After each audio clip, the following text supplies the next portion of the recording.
Well, hello, everybody, all my keto followers. My name is Sarah, and this is Pearls of Wisdom with Keto. And here we go again. And I've got the Yale Food Addiction Questionnaire, so we can keep talking about that for an episode. And I hope that you get a lot out of it. I mean, if you're a card-carrying addict, you already know that you are, but it's just interesting to see how the Yaleys um, put the questions to paper. I find that when certain foods are not available, I will go out of my way to obtain them. For example, I will drive up to the store to purchase certain foods even though I have other options available to me at home.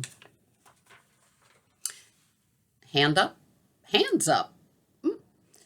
I usually don't do that because I have so many different plans in place for certain things. Most of them are kept in the freezer where I think that I've got at least one barrier of protection.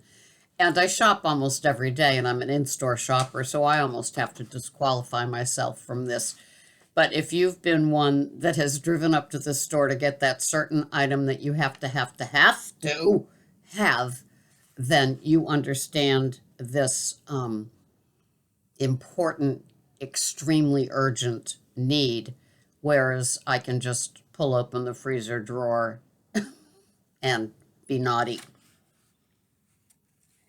Okay, the next one. There have been times when I consume certain foods so often or in such large quantities that I started to eat food instead of working, spending time with my family or friends, or engaging in other important activities or recreational activities I enjoy. I don't qualify at all for that. How about you guys? I mean, I have my OMAD. You know what? Sometimes it's hard to go back. The forgetter forgets what it was like doing certain things. As far as the recreational activities and things like that with my family, I mean, it doesn't every single activity, get together, event include food? It's like, you know, can there be an office meeting without some sort of food enticement? I know at Shaw's, they treat us so well. They're always having food events. They had, in the month of December, they had Employee Appreciation Month, where every single day there were items that they gave us in addition to like dinners, providing like ham, macaroni, and cheese dinners. So it just seems like every event has food attached to it. And, you know, it used to be, I remember that meetings just had a bottle of water, you know, back in my dark ages, which were like before electricity and things like that. They didn't have a bottle of waters. They had the, you know, the wooden bucket with the ladle. Bad, huh? But now it just seems that every single thing is surrounded by food. There's a food for every single event. If you are a struggling food addict, you know exactly what I'm talking about. And it doesn't have to be bad food because sometimes they put out fruit and raw veggie platters, but it's just food, food, food, food. The enticement and the need to feel that we always have to eat, always have to keep that insulin spiking. When does your body and your digestive system get a rest when you are just doing food? And then an hour later, food. And then 2 hours later, you know, a heavy carb, sugar food because you went 2 hours instead of one. It's just, it's crazy what we've become. And I guess it's all in their plan, isn't it? You know, and I digress. Part of my MO.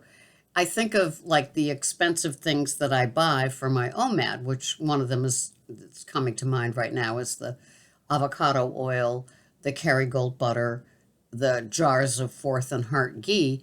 Those things are expensive, but if you're not eating 9 other different meals and you're not buying, you know, $4 a package, 6 ounce things of fruits from another country so you can have what we didn't have, what used to have a season. Now it's always, you know, you've got more money to invest in those nice oils, the good spices, the good salts, the good butters and ghees. Just saying, you know, and the good meats. Um, there have been times when I avoided professional or social situations where certain foods were available because I was afraid I would overeat. Well, if you're a food addict, carb addict, sugar addict like me, those are the events you would attend because you could overeat and have all those bad, naughty foods, right? When I was strict and structured keto and like totally, not as relaxed as I am today, and yet I'm on maintenance today, so I'm happy about that. But I would probably avoid Christmas parties and things like that where there was just too much of too much. But anybody like me that's watching this, you've just done 2+ years of, being locked inside. And so there's not a lot of certain events that you would have to avoid. I know in the old days, those Christmas parties, those cookouts in the summer, all those sort of things. But it just seems so foreign and long ago, doesn't it? Wow. Yeah. So avoiding certain events. I know that one of my friends belonged to a cake club, and I can't imagine that that would be so dangerous where everybody, I don't know, maybe once a month they'd bring a cake and they'd just all sit around and drink coffee, maybe wine with cake. I couldn't go to that.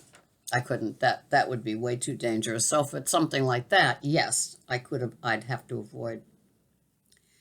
There have been times when I avoided professional or social situations where I was not able to consume certain foods there. Well, that's kind of the same question, just worded in a different way. You know, it. I just, it's the social part now. Who's doing social like that, especially with the recent spike. Um, I have had. We'll end with this one.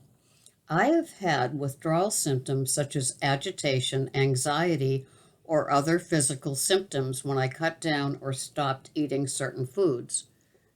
And then it says in parentheses, please do not include withdrawal symptoms caused by cutting down on caffeinated beverages such as soda pop, coffee, tea, energy drinks, etc. So the question is, I have had withdrawal symptoms such as agitation, anxiety, or other physical symptoms when I cut down or stopped eating certain foods. Um, I know that when I've had sugar and carb withdrawals from being naughty, um, it hasn't been fun. I think that let me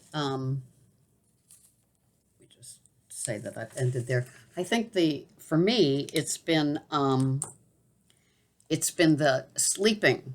That's where the withdrawal from sugar and carbs and too much of too much have shown up. Or it'll be cramps before I go to bed, and then it will be really restless type of sleep from the sugar. And then the next day, just, jonesing for like more of that I had the day before, even though I didn't feel good. It didn't do the trick. I really don't enjoy it when I do it all those days in a row.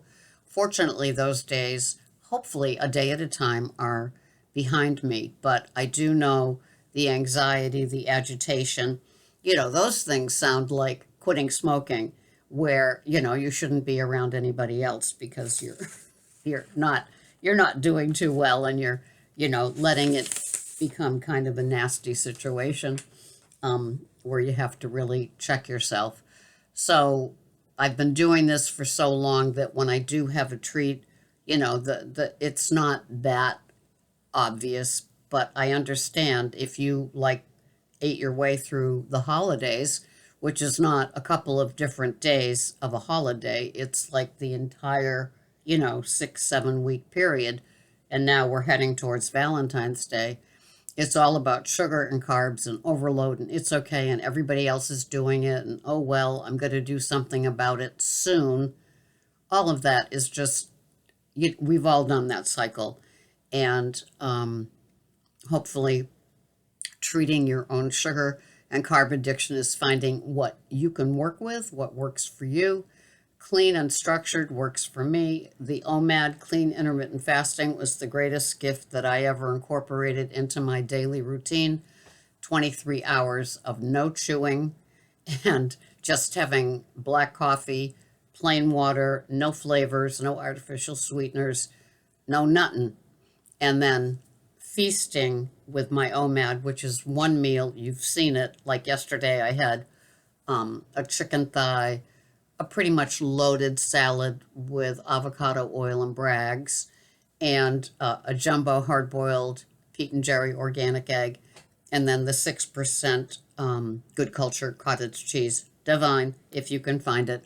I find mine at Whole Foods. That's the only place I've seen the 6%. I've seen the 4% at Stop and Shop, though, but so maybe near you, you can find those things. But anyway, having basically a high-fat, moderate protein keto food plan works for me and keeps me satiated and content and able to, get enough in that one meal to last me to the next meal. I mean, that's my goal, and that's what works for me. And keeping it high fat, not afraid of the fat. Brains like fat, older women like fat.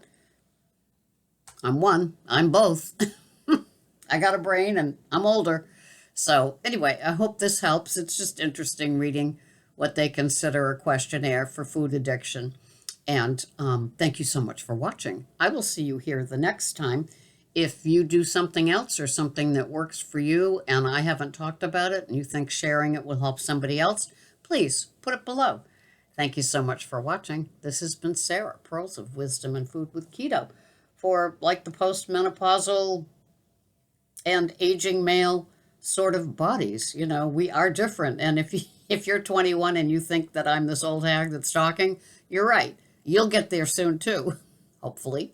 And so thank you so much for watching. This has been Sarah. See you here the next time. Bye-bye for now.